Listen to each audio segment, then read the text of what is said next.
بەناوی خۆی بەخشندەی میهرەبان بینەران و بیسەرانی خۆشەویستی کەناڵی ئاسمانی پەیام لە هەرکوێگەن جوانترین سڵاوتان لێبێ و ئەم کاتە و هەموو کاتێکتان باش. من ڕیاز کاکە مەحموود بە یارمەتی هاوکارانم ئەڵقەیەکی نوێ لە بەرنامەی باس و خواستان پێشکەش دەکەم. لە باس و خواستی ئەمڕۆماندا باس لە زەوتکردنی مافی خەڵکی دەکەین لەلایەن خەڵکانی دیکەوە. هەمیشە خوای گەورە لە قورئانی پیرۆزدا و لە چەندین ئایەتی پیرۆزی قورئاندا ئاماژە بە پاراستنی سنوورەکانی خەڵک دەکا و پێشێلکردن و زەوتکردنی مافەکانیان بە یەکێک لە گوناهە گەورەکان ناو دەبا. بۆیە هەمیشە ئاماژە بەوە دەکات دەفەرمێت کەوا ئێوە ئەمانەت و مافی خەڵکی بگەڕنەوە بۆ خەڵک و هیچ کاتێ مەبنە بخۆر و پێشێلکەری مافی خەڵکی. تەنانەت یەکێک لەو 5 بنەما سەرەکیی کە بۆ پاراستنی ڕێز و شکۆی مرۆڤەکانە هەر ئەو قەزیەی ماڵ و بەهەدەردان و پێشێلکردن و دزینی ماڵی خەڵکێکە لەلایەن خەڵکانێکی دیکەوە. بۆیە یاسایەکی توندیشی داناوە بۆ کەسانێک کە ماف و حورمەتی خەڵکانی دیکە پێشێل دەکەن. پێغەمبەری خوا صلی الله علیه وسلم دەفەرمێت ئەگەر یەکێک لە دنیادا تەنها بستێک زەوی و خاکی کەسێکی دیکە یا دراوسێکەی یا براکە یا خوشکەکەی داگیر بکات لە ڕۆژی قیامەتدا ئەو بستە ئەرزە بۆی دەبێتە تەوقەیەک و بە هەر حەوت تەبەقەی زەویدا دەکرێتە ملی و دەبێ ڕای کێشێ و بێتە بەردەم دادگای خوای. پێغەمبەری خوا صلی الله علیه وسلم زۆر جەختی لەسەرەوە کردوتەوە کەوا مرۆڤەکان لە پێناو ژیانێکی کاتی خۆیان نەبنە بخۆر و پێشێلکەری مافی ئەوانی دیکە و ئەوانی دیکە بچەوسێنەوە. بۆیە ئیسلامی پیرۆز ڕێز و شکۆ و حرمەتێکی زۆری بۆ مرۆڤەکان داناوە. ئێمە لەم بەرنامەیەدا باز لە تەواوی ئەو پێشێلکردانە دەکەین کە لەلایەن خەڵکەوە دەکرێت بەرامبەر بە خەڵکی دیکە، هەر لە دەسەڵاتدارێکەوە و پێشێلکردن و زەوتکردنی مافی موچەیان. ئایا لە ئیسلامدا تا چەند باسی ئەوە کراوە کە لە بەرامبەر ئەرک و ماندووبوونی کەسێک یا کرێکارێکدا یا کارمەندی و مامۆستا و تەندروستکارێکدا ئایا دەگونجێ دەسەڵاتێک کە خۆی بە دڵسۆز و باوکی ئەو خەڵکە دەزانێ مافەکەی پێشێل بکە و زەوتی بکە؟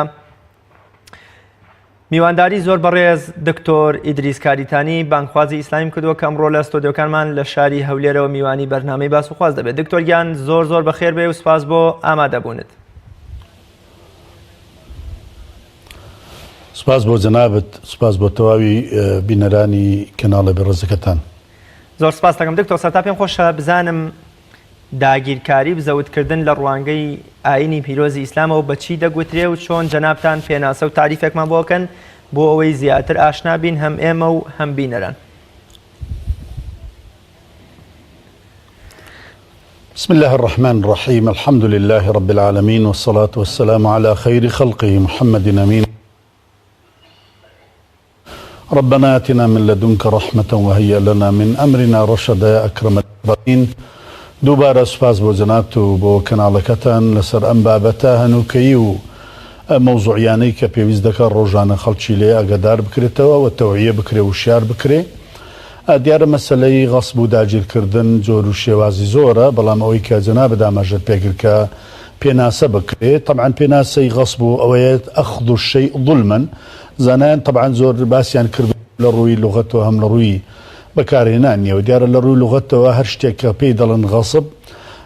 بەوەیە کە تۆ شتێک بە ناحەق داگیر بکەی. بۆیە لە هەمان شێوە لە بەکارهێنانەکەشی زۆر دوور نییە پێناسەکەی لە مەسەل لوغەویەکە. ئەوش ئەڵێن زەنێن الاستیلاء على حق غير قهرا. طبعا ئەوەیە کە تۆ دەست بەس ماڵی کەسێکی تردا بگری کە دەڵێ قهرن، قهرن یان ئەوتە دەڵێ ظلما یا ئەوتە دەڵێ بەدەسەڵاتەوە ئەویت کە بێدەسەڵاتە، بەڵام ئەم قهرە بغەیری حەق بە ناحەقیشە، چونکە هەندێک جار هەیە قهر هەیە بە حەقە و هەندێکیان بە ناحەقە. ئیدەن لێرەدا هەم لە ڕووی لوغەتەوە هەم لە ڕووی بەکارهێنانیەوە هەردووچیان ئەومان پێ دەڵێن کە غەسب واتە دەست بەسە داگرتنی ماڵی هەر کەسێک. اینجا ئەم ماڵە ماڵێکی معنەوی بێ یا مادی بێ، لە هەر لایەنەکەوە داگیر بکرێ، دەسەڵات داگیری بکە یا ڕیز عەشیرەتێک داگیری بکە یا کەسێکی بەهێز داگیری بکە، لە کۆتاییدا هەر پێی دەڵێن غەسب و داگیرکاری. بەڵام ئەم داگیرکاریەوە لە کەسێکەوە بۆ کەسێکی تر دەگۆڕێ، لە شێوازێکەوە بۆ شێوازێکی تر دەگۆڕێ، لە جۆرەکانیەوە بۆ جۆرێکی تر دەگۆڕێ. هەندێک غەسب و داگیرکردن هەیە علاقەی بە قوت و ژیانی خەڵکەوە هەیە، هەندێک غەسب و داگیرکردن هەیە علاقەی بە شتی ئەولەویات و بڵین ضروريات وێ هەندێکیان علاقەی بە بەکو دەڵی کەمالیات و باقی ئەوانی تر وەیە ئەوانەی کە علاقەی بە ضروريات و کەمالیات وەیە جیاوازن ئەوەی ضرورياتە ئەوەی کە ئینسانەکە پێی دەژی اینجا تۆ ماڵی داگیر بکە یا خواردن و قوتەکەی داگیر بکە یا خان و سەروەت و زەویەکەی داگیر بکەیت طبعا ئەوانە کارەساتی گەورن و لە گوناهە گەورەکان ژمێردراون لۆ چونکە وەکو جەنابەت لە پێشدا ئاماژەت پێکرد ئەم ئیسلامە هاتووە وردەکاری زۆر بۆ حیاتی ئینسانی داناوە یەکێک لە گرنگترین پێوەر و یاساکانی ئەوەیە هەموو حەق و ماف و تایبەتمەندیەکانی هەموو کەسێک لە قوتی تاکە کەسی ڕابگرە هەتا دەگاتە حڕیەتی کەسی هەمووی پارێستووە بە کۆمەڵگی یاسا و ڕێسا بە کۆمەڵە قانون کە بۆی کەس دەست درێژی نەکا بەسەر ماڵی خەڵکەوە کەس زیادەڕەوی نەکا بەسەر ماڵی خەڵکەوە کەس بە ناحەق زوڵم لە کەسی تکە نەکە بۆی زانان بەم دوو شێوازە یەکدەنگن لەسەرەوەی کە ماڵی غەسب کرا و بەڕاستی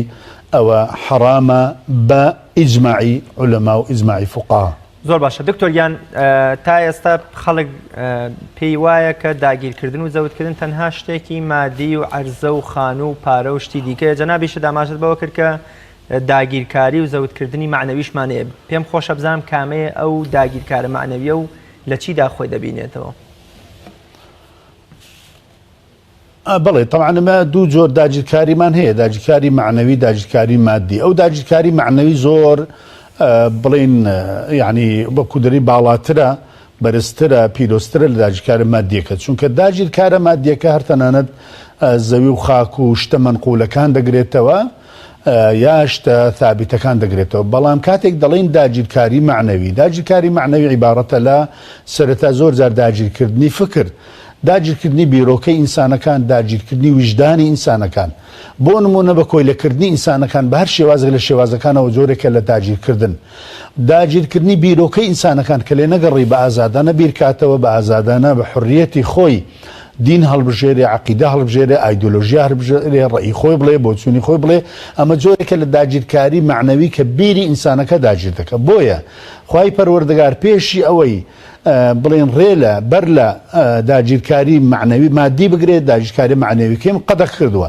بۆیە لا ئیکراهە فی الدین خۆی لا ئیکراهە فی الدین ئەگە دین کە دینی حەق و ڕاست و دروستە لەلایەن خواوە هاتووە نابێ بە زۆر بەسەر کەسێکیت کە دابی سەپێنی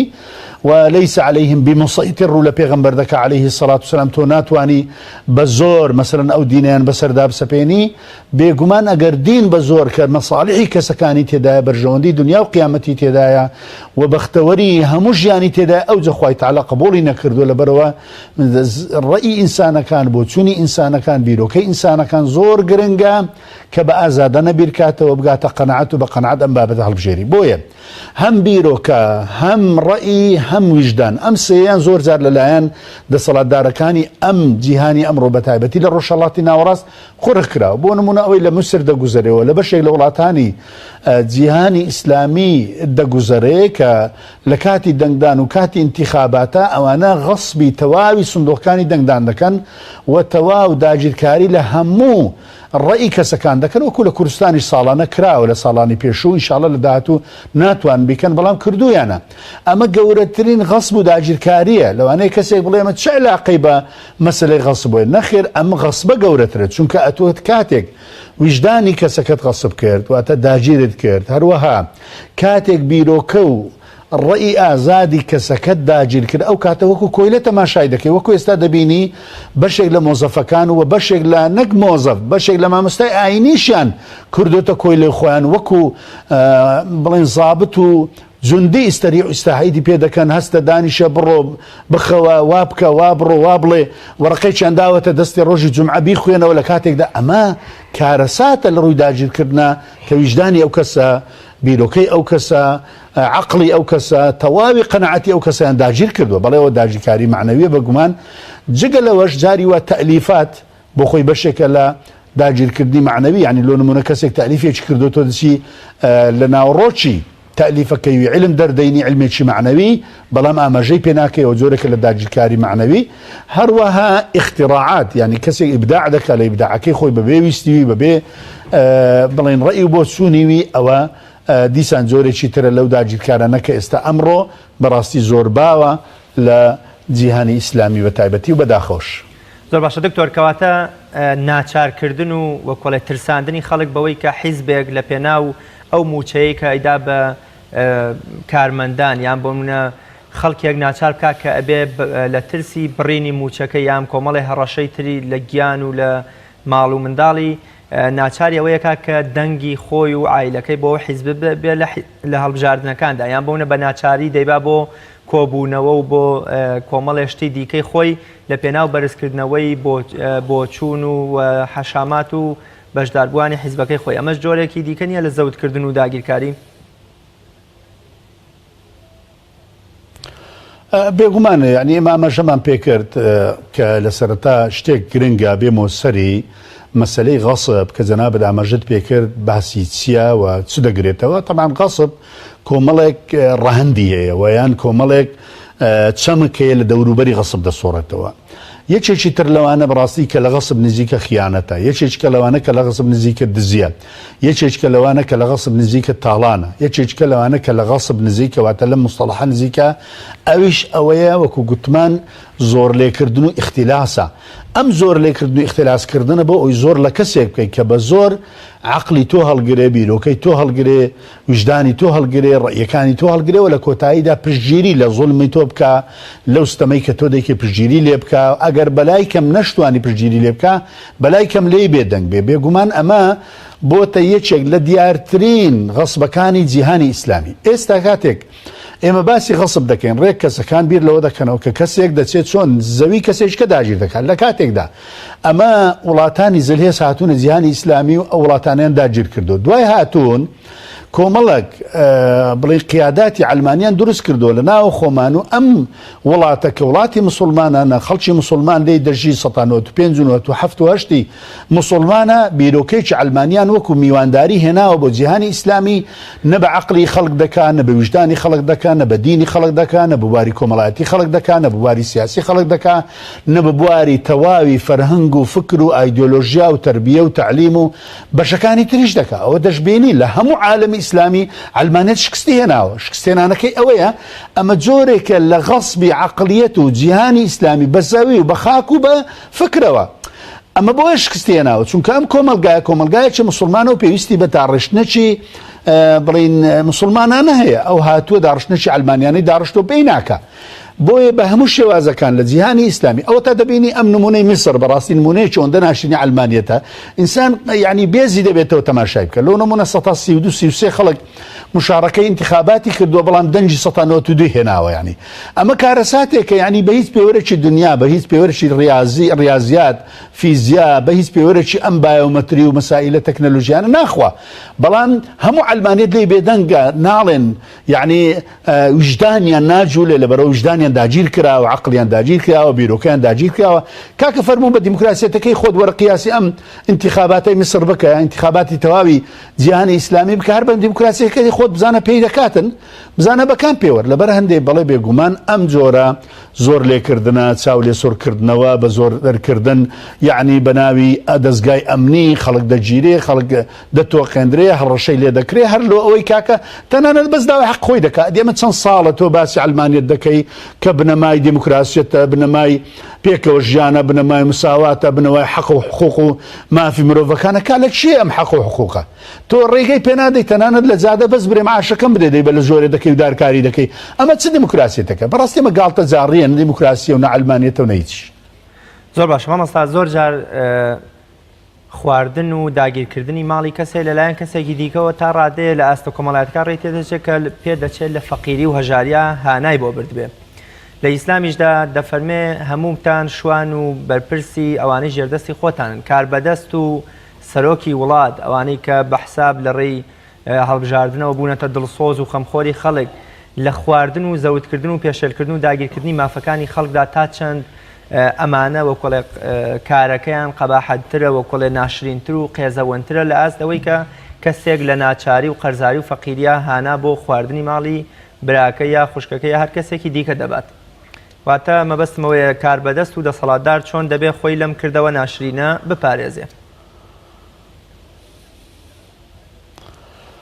طبعا بەداخەوە یعنی ئێمە لە وڵاتێکا دەژین یا برین بەگشتی لە شەرق ئەوسەط ڕۆژهەڵاتی ناوەڕاست کارەساتی گەورە ئەوەیە نەک ئەوە نەیانتوانیوە کەمترین حەق و امتیازات و مافی خەڵک پارێزن بەڵکو داگیرکاریشیان کردووە لە ئەو حەقە سادەیە کە بەدەستی خۆی بەدەستی دەینی بۆ نمونە مامۆستایەکی قوتابخانەیە 20 ساڵ 30 ساڵ خزمەتی هەیە بە خزمەتەکەی خۆی ڕۆژانە دەرز دەرێتەوە لە مقابلی ئەوە کەمێک موچەی پێ بدرێت بەڵام موچەکەشی لە زەوت کراوە و زەوتکردنەکەش لەبەرەوە نییە حکوومەت نەدارە و هەژارە بەڵکو لەبەرەوە ڤێلاکانیان گەورەتر بکەن باقەکانیان قەڵەباڵغتر بکەن مەتاڕەکانی تەیارەی زیاتر وەکو شەریکات بەکاربینن یان بە هەر شێوازێک لە شێوازەکانی تر بۆ ئەوە بووە طبعا ئەگەر بینەوە سەر ئیسلام طبعا لە ئیسلام ئەوەی کە لە ئیسلامدا کراوە وەکو بنەما هەم لە قورئان و هەم لە سونەت وەکو تەطبیق و پراکتیک کە خولەفای ڕاشید و لە دوای ئەوانیشە بەڕاستی ئەم 13 سەدەیە لە جیهانی ئیسلامی کە ئەم تەطەوراتی تەکنەلۆژی و ئەم بڵین سەوڕەی معلوماتیش نەبووە ئەم هەموو مواصلاتە سەریعە نەبووە ئەم هەموو بڵین گەیاندنە بە ئاسانی دنیا نەبووە تەعاولەمە بە ئاسانی بگە ئەو جار تا ئێستا دەیەکمان نییە شارێکمان نییە لە تاریخی ئیسلامی نووسرا بێتەوە بە مێژوو ئایا فلانە شار لە برسان مردووە ئەمە چ سیستەمێکی بۆ داناوە ئەمە چ جۆرە بڵین عەدالەتێکی تێدا بەرپا کراوە لە خلالی 13 سەدەی دەسەڵاتی ئیسلامی بەم کەم و کوڕی کە تێیدا بووە بەم هەندێک جزئیاتی ناعەدالەتێکی کە تێیدا بۆ جزئیات طبعا زۆر جزئی بووە ئەوجا کەسێک لە برسان نەمردووە تەنانەت ئەوانەی کە ئەهلی کتاب بووینە ئەوانەی ئەهلی ذیمی بووینە ئەوانەی مەجوسی بووینە ئەوانەی ئاگرپەرستی بووینە ئەوانەی تەواوی نەسارە و یەهودیەکانیشە ئەوە تا بڕۆلیان بپرسە و مێژویان تەماشا کە ڕۆژ لە ڕۆژان کتابک لە مێژوو تۆماری نەکردووە گوندێک شارێک کەسێک لە برسان مردبێ بەڵام ئەمڕۆ لەم عەسر و لەم سەردەمەی تەکنەلۆژیا و پێشکەوتن عەسری عولەما عەسری پێشکەوتن عەسری دیموکراسی عەسری عەولمانیەت عەسری مافی مرۆڤ و ئەم هەموو منەظەماتی دووەلی ئەوجا ڕۆژانە خەڵک لە شاشەکانی تەلەڤیزیۆن دەبیندرێ لە برسان دەمرێ و دوور لە ڕووی خوشکان و دایکانمان بەگشتی ناموسی خۆی عرض کردو بۆ هەندێک لە بەشێک لە موچەی ژیانی پێنادرێ ئەمە کارەساتێکی ئەوەندە گەورەیە لەوە دەگەڕێتەوە کە هەموو ئەو بنەمایانەی کە ئیسلام داینەوە بۆ پاراستنی مافی خەڵکەکان ئەمڕۆ پێشێل کراوە بۆی خەڵک جارێکی تر بگەڕێتەوە بزانێ ئەوەی کە مافی دەدا ئەوەی کە حەقی دەدا ئەوەی کە دادپەروەرە ئەوەی کە مساواتی تێدایە ئەوەی کە بەڕاستی ڕعیەتی خەڵکی بۆ دەکرێت ئەم ئیسلامە ئەم دینە عەظیمەیە کاتێک پێغەمبەر صلی الله عليه وسلم دەبێتە ڕئیسی دەوڵەت یاسایەکدا دەنێ کە دەفەرمێ یا ئەیها الناس إن دماءكم وأموالكم وأعراضكم حرام عليكم كحرمة يومكم هذا وفي بلدكم هذا وفي شهركم هذا أم قاعدة وياسايە خوێنی خەڵکەکان پارێزراوە بە جوولەکە و بە نەسرانی و بە مەجوسی و بە ئیلحادەکانیشەوە خوێنیان پارێزراوە ماڵیان پارێزراوە یار هەمویان بۆ تاریخ نایە شتێک تۆمار بکات لەسەر دەوڵەتی پێغەمبەر عەلەیهی سەلام و دوای ئەوانیشە ئەم ماڵی جوولەکە و نەسرانی و بڵین ئیلحاد و مەجوسیانە با بڵین تاڵان کرابێ شتیوانمان نییە لە مێژوو ئەوەی هەیە لە مێژوو تەنانەت حاڵەتێکەیە کە حاڵەتی بەنی قوڕەیضەیە ئەویش دیارە بۆ خۆیان بڵین شتێکیان هەڵوەشاندە ڕۆژانە ملیۆنەها دیراسەیان لەسەر کردو بۆی ئەوەت لەسەر گەورەکەن بەڵام ناتوانن لەم مێژوە دوور و درێژەی 13 سەدا بتوانن شارێک ببینەوەکو ئەو شارە وڵاتەی خۆمان وێران بێ لە ئیدارە وێران بێ لە خزمەتکردن وێران بێ بەڕاستی ئەم قاعیدەی کە پێغەمبەر عەلەیهی سەلام داینە لە پێشی ئەویشە کە قورئان فەرمۆی لا تأكلوا أموالكم بينكم بالباطل وتدلوا بها إلى الحكام ئەم ئاەتە ڕێک بۆ ئەمڕۆ بۆ هەموو سەردەمێکە بەڵام ئەمڕۆ لە هەموو کاتەن زیاترە ئەم ئاەتە ئەومان پێ دەڵێ کە نابێت دەسەڵاتدار تاجیر بێ ئەم ئاەتە ئەومان پێ دەڵێ کە نابێ حکام تیجارەت بکە نابێ بازرگانی بکە دەبێ هەر کەسێک بازرگانی بکە لە سوڵبی دەسەڵات دوور خرێتەوە زۆربەی هەر زۆری دەسەڵاتدارەکانی ئێمە بازرگانن بۆی ئەم حاڵەیە خەڵکێناوە تەندە ڕادەچێشن بۆ خۆیان کام زەوی ڕوکنە بۆ خۆیانە کام شوێنی گرنگە بۆ خۆیانە مەواد و دەرمانی طبی کە ژیانی خەڵکی لەسرە بە خۆیان کوڕەکانی دوو بەرپرسی باڵای هەردوو دەڤەر و هەردوو زۆن دەیهێنن باشە لەبەر هەندێ ئەمە قورئان دەفەرمێەوە تدلوا بها إلى الحكام یعنی چی لێرە کاتێک تەندە ڕادەچێشی حکامەکە بە خۆی بازرگانە حکامیشە بە قانون بۆ خۆی ڕێکی دەخە ماڵی خەڵک دەخوا بە قانون ڕێکی دەخە موچەی دەبڕێ بە قانون ڕێکی دەخە هەتا وەیلیان ئەوەی لێ بۆیە بەڕاستی قورئان زۆر ورد لەم بابەتانەی حەق و مافی خەڵک یاسای داناوە بۆیە ئەگەر ئەو ئاەتە تەطبیقکەی بە تاق و تەنها هیچ چاکسازیێککە نەکەی بەس بازرگانەکان لە وڵاتەی ئێمە بەس بازرگانەکان لە وڵاتی ئێمە لە دەسەڵات دوورخەیەوە ئەم خەڵکی ئیسراحات دەکا و وەزعی خەڵکی بەم شێوازە ناڕۆ بەڵام هەتاوەکو ئەمانە بازرگانیش بن و حکام بن ئەمە حاڵی ئێمە لەوە خراتر دەبێت بە بێگومان بۆی بێگومان ئەمە یەکێکە لە کارە ساتەکانی کە تووشی ئەم ملەتە بووە. زۆر باشە دکتۆر گیانکەواتە ئیسلام چۆن فێری شوێنکەوتوان و جەماوەر دەکا کە بەگشت دەسەڵاتدارا بچێتەوە کاتێک کە زەوتکەر و پێشەلکەری مافەکانیانە نمونەیەکمان لە بەردەستە کە سەیدنا عومەری کوڕی خەتاب بەو کەڵەگەتی و باڵابەرزەی خۆیەوە کە لە دابەشکردنی قوماشێکی فتوحاتدا بە قوماشەکەی بە تێر و تەسەلی و بە پراوپڕی بەشی جەستەی دەکات لە کاتێکە هاوڵە بەڕێزەکانی کە زۆر بێجورم و لاواز بوون ئەوان بە زۆر ئەگەر زۆر بە کەم و کورتانە بەشیانەکە لەو کاتەدا هاوڵێکی بەڕێزی وەکو سەلمانی فارسی ڕەخنەی لێ دەگرێ و ئەویش بۆی ڕوونەکاتەوە لە وڵاتی ئێمە کاتێ ڕەخنە لە خۆشگوزەرانی و ئاسوودەیی و ژیانی ئەشرافیانەی دەسەڵاتدارانە گیرێ بە گولە و بە ڕیش سووتاندنی مامۆستای ئاینی و بە تیرۆرکردنیان و بە تیرۆرکردنی ڕۆژنامەنووس وەڵامە درێتەوە. پێم خۆشە بزانی ئیسلام چۆن هان و ڕێنمایی شوێنکەوتوەکانی دەدات بۆ ڕوبەڕووبوونەوەی ئەو کەسانەی کە زەوتکەر و پێشلکەری مافەکانی خەڵکن. گەڕە ئیسلام بە حکمی ئەوەی کە جگەڵەوەی کە کۆمەڵێک یاسا و ڕێسای لە قورئان و لە سونەتی پێغەمبەرە هەیە عەلەیهی سەڵات وەسەلام ئەم یاسا و ڕێسانە لە خلالی 10 ساڵی دەسەڵاتدارەتی پێغەمبەری خوا عەلەیهی سەڵات وەسەلام لە مەدینە وەکو پراکتیک جێبەجێ کرا و لە دوای ئەوە 13 سەدا حکمڕانی پێکرا بۆیە هیچ شتێک نەماوەتەوە لە ئیسلام وەکو بنەمای سەرەکی باز نەکراوە. یەکێک لەوانە کە لە سەردەمی پێغەمبەر عەلەیهی سەڵات وەسەلام ڕوویدا ئەو بۆ خەڵکانێک هاتن لە یەکێک لە دێیەکان تووشی هەندێک قات و قوڕی فەقیری بوون پێغەمبەری خوش عەلەیهی سەڵات وسەلام داوای هەندێک لە پارەی قەرزی کرد داوای لە ئیمامی عومەر کرد کە ئەو کاتە ئیمامی عومەر بەرپرسی خەزێنەی دەوڵەت بوو کە چ هەیە لە خەزێنەی دەوڵەت گوتی هیچمان نییە لە خەزێنەی دەوڵەت داوای قەرزی کرد بۆی هەندێک پارە قەرز بکات تا بەرهەمی ساڵی داهاتووی دەوڵەت بێتن بەیتولمال بێ ئەو جار قەرزەکەی بداتەوە ئەم خەڵکە نەمرێ لە برسان چونکە پێغەمبەری خوا ڕئیسی دەوڵەتە صلی الله عليه وسلم دیارە یەکێک لە یەهودیەکان 800 پارچە زێڕی دا بە پێغەمبەری خوا عەلەیهی سەڵات وەسەلام لە مقابلی ئەوەی سەلەمی لەگەڵ کرد گوتی داهاتی ئەو ساڵتان ئی خورمایی مدینە بە کاملی بیدەنە من بەو زێڕەی کا من دەیدەم تەبع قازانجی بوو بەڵێ پێغەمبەری خوش قبولی کرد کە قبولی کرد طبعا ئەو ماڵەی زکا قبول کرد بۆوانی سەرف کرد لە پاشاندا کە ساڵ سوڕایەوە پێشی ئەوەی بە 3 ڕۆژ مەوعیدی سەلەمەکەی بێوە تا خورمایەکەی تەسمیلی ئەو بکە ئەم پیاوە هات طبعا بەشێکی زۆریان لەوانە دەڵێن یەهودی بوو طبعا هات داوای لە پێغەمبەر کرد عەلەیهی سەڵات وسەلام زۆر بەتوندی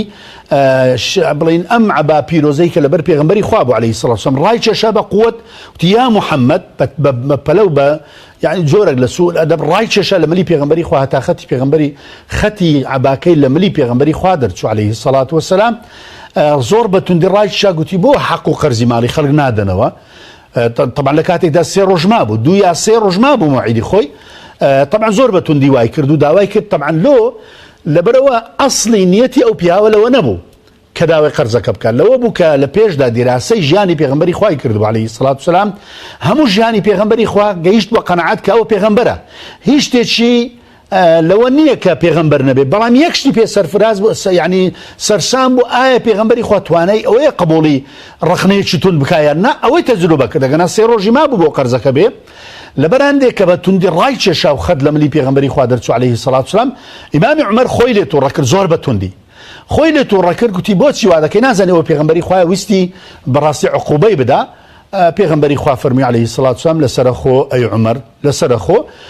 فەرمووی داوا لە من بکە بڵێ حەقەکەی بدەوە بە جوانی و داواش لەوی بکە بڵێ بە جوانی داوای حەقەکەی خۆت بکە ئەوە طبعا جوانترین نمونەیە بۆ ئەمڕۆ حەقی خۆیەتی خۆ پیشاندەر ئەوەی کە دێتە سەجادە زۆر بە جوانی بەبێ ناوزڕاندن بەبێ شتی ناشرن بەبێ سوتاندنی مڵک و ماڵی دەوڵەت وەلە ئەوە نەکراوە لای خۆ پیشاندەرانەوە بەڵام دەبینی جاری وا هەیە حاڵەتێک ئەگەر ڕوویدابێ ئەوە نەکرێ و بە جوانی وەکو ئەوەی کە عومەر فەرمووی پێغەمبەری خوا بە عومەری فەرموو بڵێ ئەو بە جوانی داوای مافەکەی خۆت بکە بۆیە فەرمانبەر دەبێ بە جوانی داوای مافەکەی خۆی بکە و فەرمووی ئەی عومەر برێ منیش بە جوانی مافو حەقی خەڵک بدەوە دەبێ حکوومەتیش بە جوانی مافو حەقی خەڵک بداتەوە اینجا لە دەوڵەتداری پێغەمبەری خوا بە عومەری فەرموو ئەتۆش بڕۆ حەقەکەی بدەوە خورمایەکەی بدەوە بەڵام هەندێکی زیاد بدێ کوتی بۆچی پێغەمبەری خوا گوتی لەبەرەوە خۆت لێ تۆڕە کردو دڵ شکاندووە لە مقابلی دڵ شکاندەکە شتێکی بۆ بەجێ بریە یعنی بۆ بجێڕەوە ئەم نمونە جوان و دەگمەنەیە کە هەزاران دەگمەنی وا لە ناو دەسەڵات و حکمی ئیسلامیدا بووە لەگەڵ کەسێکی یەهودی کە سێ ڕۆژ حەقی خۆی ماوە بێ داوا بکە ئەوجا پێغەمبەری خوا ئەوها هەڵسکۆتی لەگەڵ دەکاوە ئەمە یاسایە بۆ خۆ پێشاندەر و بۆ داواکەر و بۆ داوا لێکراو داواکار دەبێ بە جوانی داوا بکە و داوا لێکراویش دەبێ بە جوانی بداتەوە خەڵک نەک داواکار طبعا شت بسووتێنێ و داوا لێکراویش تەقە لە خەڵک ئەزیەت بدا خەڵک بگرێت طبعا ئەم جۆرە تەجروبانە ئەوە مصر کردی سەرکەوتوو نەبوو قەزافی کردی سەرکەوتوو نەبوو زەین العابدین بن عەلی کردی سەرکەوتوو نەبوو ئەسەد کردی سەرکەوتوو نەبوو و تەواوی دەسەڵاتدارانی خەلیج وەکو عەلی عەبدوڵڵا ساڵح کردی سەرکەوتوو نەبوو بێگومان ئەوانەش سەرکەوتوو نابن.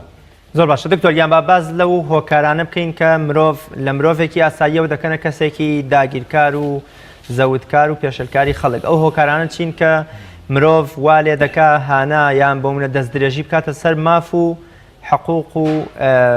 ماڵ شکۆ و کەرامەت و سامانی خەڵکانی دیکە. طبعا ئەوە لە وەکو گوتم یعنی لە دەسەڵاتدار شتێکە و لە کەسی تاک شتێکی ترە تاک کۆمەڵێک هۆکار و ئەسباب هەن کە ببێتە مای ئەوەی کە دەست درێژی بکا بۆ سەر ماڵ و مڵکی و شتی خەڵک یەک لەوانە بەڕاستی ئەگەر یاسا نەبوو لە هەر وڵاتێک ئەنجا یاسای ئاسمانی بێ یا ڕێسمانی بێ گرفتەکەی ئێمە ئەوەی ئێمە نەیاسای ئاسمانیمان هەیە وەکو قورئان و سوننە تەطبیقیکەین یان تەطبیقمان نەکردووە نەیاسای زەویشمان هەیە کە یاسایەکی مەدەنیەوە تا ئەوروپا ژیانێکی جوانی پێگوزەراندووە نمونەیەکی جوانی پێشکەشی جیهان کردووە کۆمەلگایەکی مەدەنی پێکێناوە حەق و امتیازاتی هەموو موچەخۆر و ژێر هەموو لە ژێر ئەم قانونە یاسا دەستکردەیە یعنی سوودیان لێبینیوە ئەمە شتاقمان نییە بۆی خاڵی یەکەم دەبێ ملت بەڕاستی بە یاسا کۆنتترۆل بکرێ ئەگەر یاسا نەبوو چ بۆ حکوومەت چ بۆ تاک ئەوە ئەو وڵاتە بەرەو جۆرێک لە جۆری غابە دەڕوا معنی القوی یأکل الضعیف بەهێزەکان دەخۆن ئەگەر بەهێز بوو جا ئەو بەهێزە لە ڕووی دەسەڵاتەوە یا لە ڕووی عشیرەتەوە یا لە ڕووی ئەوەیە کە بەرامبەرەکەی لاوازە لەمە حاڵەتی یەکەم دەبێ بەڕاستی یاسا بەرقەرار بێ ئەگەر یاسا بەرقەرار نەبوو بێگومان ئەوە زوڵم هەردەکرێ چونکە ئینسان بە طبع سروشتەکەی خۆی إن الإنسان خلق هلوعا إذا مسه الشر جزوعا يعني سرشتكي خوي ما بستي بردات الشر يعني ويستعجلونك بالسيئة قبل الحسنة يعني الخرافة بلدك بيش تساكا إن الإنسان لربه لكنود يعني وكدليب ظلوم ظالمة يعني جهول زور جاهلة أمام صفة إنسانة بەڵام ئینسان بەچ کۆنتترۆل دەکرێت بەوە کە ویژدانی خۆی سەرەتا بە ئیمان ئەگەر ئیمانی هەبوو ئەوە ئەو ئیمانە دەست و پەیوەندیەکانی کۆنتترۆل دەکا چاوجێی کۆنتترۆل دەکا هەنگاوەکانی کۆنتترۆل دەکا بڕیارەکانی کۆنتترۆل دەکا لێ ناگەڕێ هەنگاوی غەڵەت بنێ بەڵام ئەگەر ئیمانی نەبوو ئەوە دووەم وجدانە فتریەکەی ئەگە مابوو تێک نەچوو بوو ئەوە تا لە ئەوروپا کابرا ئیمانشی نییە بەڵام وجدانێکی فتری پاچی ماوە لسروا فطرتك أخواد فرم فطرة الله الذي فطر الناس عليها لا تبديل لخلق الله أو فطرة باكي ماوى بم فطرة باك تزيناك ظلم لخلقناك وجداني خير حسنات دكا دزاني برواي بقيامة تجنية بلان وجدان طبيعية كي خوي ماوى أقر أودوة تيكسو دبي ياسابي برقرار بي چونك قياسان نبو أو تيكتي بلان ما ويدا صلاة داران دي كان براستي وايدا بينهم يعني هر علاقي بهو كاري سرتشي أووية کە خەڵکی خۆت برسی کە تاکو بەدوود بکەوێ خەڵکی خۆت تێنوت کە تاکو بەدوود بکەوێ خەڵکی خۆت برسی بکە تاکو لە دوود بڕوا ببێتە عەبد و بەندەت یعنی ئەوانە هەوڵی بە بەندەکردنی خەڵک دەدەن بەڕاستی دەیانەوێ یعنی بەندە هەر ئەوە نییە کابرا برێ من ناوم عەبدە کابرا گەر ڕێی خۆی نەما بۆ چوونی نەما بیرۆکەی نەما هەموو شتەکانی وەکو تۆ هەرسوکەوتی کرد وەکو عەبدی لێدێ لەبەرەندێ ئەمانە هۆکاری سەرەکین بۆ ئەوە بەڵام هەر ئەوە ویست بەبەست بم کە کەسێکەیە لەبەر فەقیری و هەژاری هەوڵ دەدا نانێک پەیدا بکە ئەمە لە ئیسلامیشدا دەستی ناگیرێ ئەگەر بڵین حکوومەت نەتوانێت حەق و مافی جێبەجێ بکە بۆ ئەو کەس ئەگەر دزیشی کرد حکوومەت دەستی نابڕێ ڕاستە دکتۆر یان پێغەمبەری خوا صلی الله عليه وسلم دەفەرمێ باشترین ماف و گێڕانەوەی حقوقی کرێکارەوەی بەر لە وشک بوونەوەی عارەقەکەی تۆ کرێی ڕۆژانەی خۆی بدەیتێ. زەوتکردنی موچە و دەرامەتی هاوڵاتیان لەلایەن حکوومەتەوە لە کاتێکا لەوەچە زۆر دەوڵەمەند و هەبوش بێ نەک مانگێک کە بۆ ئارەقی وشک بۆتەوە بەڵکو هێشتا موچەی لە نێو ساڵی 2017دا موچەی کارمەند و موچەخۆران نەدراوە. ئەمە تا چەند یەکێکە لەو داگیرکاری و زەوتکردنەی مافی هاوڵاتیان لەلایەن دەسەڵاتەوە یا بۆچی دەسەڵات ئەم جۆرە لە شەڕ و لە ململانێت دەرونیە لەگەڵ ژێردەستە و کارمەندانی خۆیدا دەکات. وەڵە پێشەوەی یعنی وەڵامی پرسیاری جەنابەت بەمە پێم خۆشانیە لێرەوە ئامۆژگاریەکی کراوە لە بۆ ئەم حکوومەتە بنێرم. یعنی ئەمە سەیرم پێدێ ئەم حکوومەتە ئەگەر لە قەزیە دینیەکە دڵنیام ینی دڵنیام لەوەی کە ئەوان ناگەڕنەوە سەر پرانسیپە دینیەکان بزانایە چەندە حەڵاڵە و چەندە حرامە چۆن قۆناغیان تێپەڕاندووە و ئەم قەنەعاتەشیان لە دەست داوە بەڕاستی دەمینێتەوە سەرەوەی کە تۆ بە ناحیەی ئەوەی کە چۆن دەمینەوە بە چ ڕێگاک دەمینەوە بە چ ڕێگاک نامینەوە بۆ پند و عیبرەت وەرگری. یعنی ئەم حکوومەتە من لێرەوە پێی دەڵێم یعنی تۆ گە دەتەوێت يعني وەکو حکوومەت و دەسەڵاتدار بمینێ خۆ ئەم دەسەڵاتدارە بە عەدالەت بکەی باشتر دەمینێەوە گەر هەر مەبەستت کورسیەکەیە کورسیەکە دەمینێتەوە بە عەدالەت بە زوڵم نامینێتەوە. یعنی ئەگەر بڕوا ناکەی ئاوردەوە لە خۆت ئاوردەوە لە پێشی خۆت ئەمە هەموو بەسەراتەی پێشە خۆت چ لە بڵین پێشی ئەم سەدەی کە تو تێدای چه ئەم سەدەی تۆ تێدای کۆمەڵک نمونەمان هەیە لە سەدام حوسێن بگرە تا دەگاتە قەزافی و حوسنی مبارەک و تەواوی ئەم بڵین زاڵمانەی کە لەم سەدەیە دەوریان بینیوە خۆ هەمویان نەعەدالەت بوون بۆیە کورسێکە درێژەی نەچێشە. دەی تۆ ئەگە دەتەوێت کورسێکە درێژە بچێشە کاکەوەرە عادل بە بۆ خۆت ئەگەر خەم لە من ناخۆ لە خۆت بخۆ ئەگەر خەم لە ملەتەکەشت ناخۆی لە خۆت بخۆ. ئەمە یەک دوو یعنی ڕەحم بە خۆت بکە بەوەی کە مێژوو بەڕاستی تاریخێکی ڕەشت بۆ دەنووسی ئێستا خلالی ئەو 23 ساڵی کە حکومڕانیت کردووە ئێستا بچی بنووسی 20 ساڵت حکومڕانی کردووە بە 20 مجەڵەدە کتێب بەس سەلبیاتت لۆ بنووسی خراس نابێ ئاخر بۆ مێژووی خۆت ڕەش دەکەی. ئەو جار سێتت تێمە سەر وەڵامی پرسیارەکەی جەنابەت طبعا بێگومان يعني پێغەمبەر دەفەرمێ ئەعطی الئەجیرە ئەجرەه قبل ئەن یەجوف عەرەقه ئەتو حەق و مافی کرێکار بدە پێشی ئەوەی عەرەقەی بسڕێ. وەڵڵاهی مامۆستای بەڕێز پێشی چەند ڕۆژێک چوومە ماڵێک لەو ماڵانەی کە ماڵە طبعا 6 یەتیمی تێدا بوو باوچیان مامۆستا بوو 24 ساڵ و نیو مامۆستای قوتابخانە بوو طبعا بەربەوە جەڵتەری دامرد. ئەمریش هەندێک باسی ئەوم کرد کە لەبەر ڕاتبوو معاشوانە گوتیان ئەمە هەر تەقاعودێکمان هەیە گوتم باشە پێبەڕێوە دەچم گوتی مامۆستا پێبەڕێوەبوونی چی وەڵڵاهی 16 مانگە ئێمە 4 مانگ معاشمان وەرگرتووە. یعنی گوتم یعنی 4 مانگ لە 16 مانگی تەقاعودی گوتی بەڵێ مامۆستا ئێمە لە 16 مانگی 4 مانگمان وەرگرتووە دەی تۆ وەرە 6 فەقیر و داما و هێتیم و کەم دەرامەت ماڵوێران قوڕ بەسەر ئافرەتێکی بەستە زمان سێ-چار منداڵی هەتیم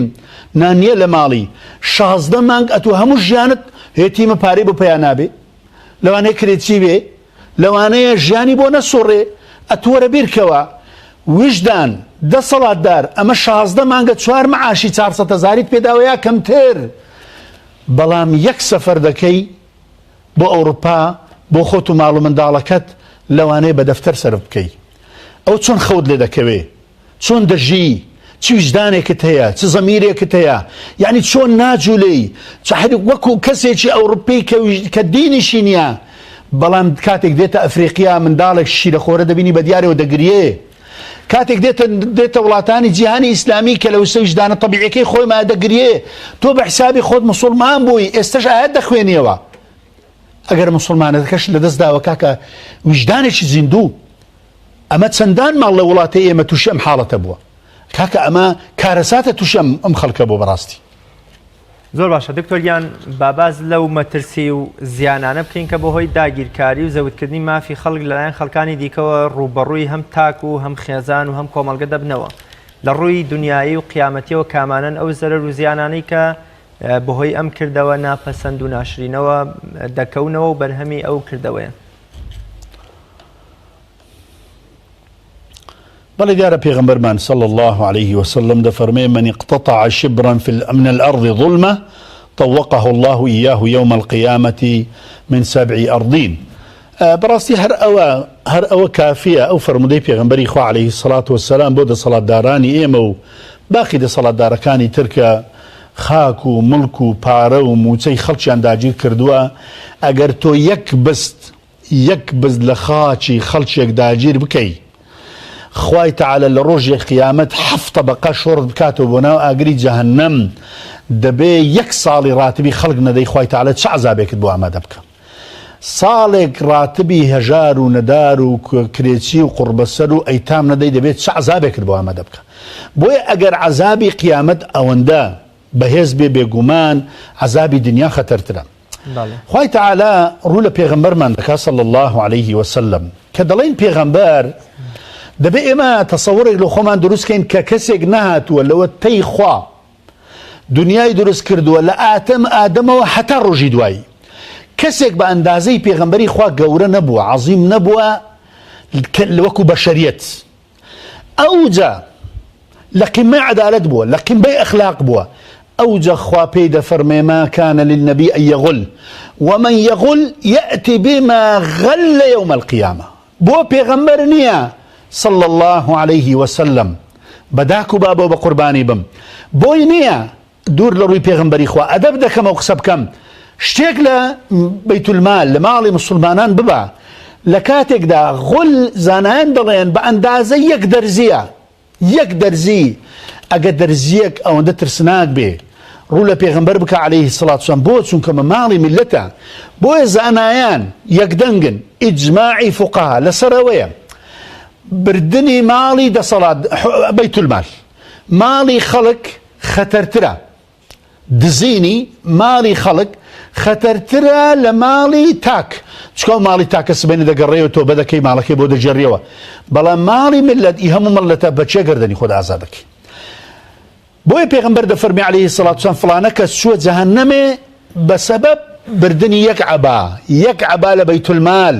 بەیت المال ئەوەندە خەتەرە ئەوەندە ترسناکە وەڵڵی سەیرم پێدێ ئەوانە بە خۆیان داناستنەوە ئاگان لە قیامەتی خۆیان نییە نەزانن نەفامن بەڕاستی جاهلن بە قیامەت جاهلن بە ڕۆژی دوایی ئەگەر نا بەخوا ئەوە ناکەن ئەگەر بزانن کە ڕۆژی قیامەت چیان بۆ ئاگان دەکراوە چەند خەتەرە بەخوا ئەوە ناکەن